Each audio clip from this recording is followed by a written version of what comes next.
நல்லா கேளுங்க. நல்லா கேளுங்க.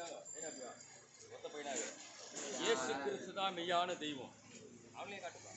ஏசப்பா தான் மெய்யான தெய்வம். நீங்க அவரை நம்பும்போது உங்க வாழ்க்கை ஆசீர்வதிக்கப்படும். நம்புறீங்களா? உண்மை நம்புறோம். ஏசப்பா விசுவாசிக்கணும். நீங்க வாழ்க்கையில முன்னேறணும் அப்படின்னா இன்றைக்கு நீங்க ஆண்டவர்கிட்ட வாழ்க்கை வச்சுக்கணும். நல்லா படிக்கிறோம். ப்ளஸ் டூ எக்ஸாம் தான் நாளைக்கு உங்களுக்கு. ஆமா. மண்டே. அப்போ நீங்க நல்லா படிக்கணும். அவரை தவிர தெய்வம் கிடையாதப்பா. அவர் உன்னை தேடி வந்திருக்கிறார் மகனே. சரியா? யாரோ ஒருத்தர் வீட்டில் ஒருவர் ஒரு சீரியஸான நிலைமையில் இருக்கிறார். இப்போ ரைட்னா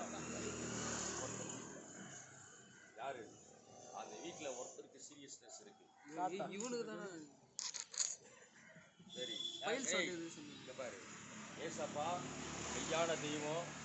அவர் நீங்க நம்பும் பொழுது உங்களை ஒரு ஆசீர்வதிப்பார். புரியுதா? ஏசப்பா நம்பும் போது ஆசீர்வதிப்பார். கண்ண முடுங்கலாம். கண்ண முடுறா. நல்ல ஆண்டவரே, இந்த பிள்ளைகளுக்காக ஜெபிக்கிறேன். இந்த பசங்களை ஆசீர்வதிங்கப்பா.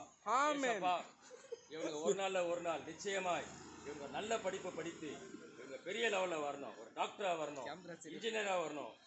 தேவனே இவர்களை ஆசீர்வதிப்பா. ஒரு சாஃப்ட்வேர் இன்ஜினியரா வரணும். இந்த உலகத்தில் இருக்கிற இந்த பாடுகள் இந்த இவங்களுக்காக நான் ஜெபிக்கிறேன். கர்த்தர் இவங்களை ஆசீர்வதி.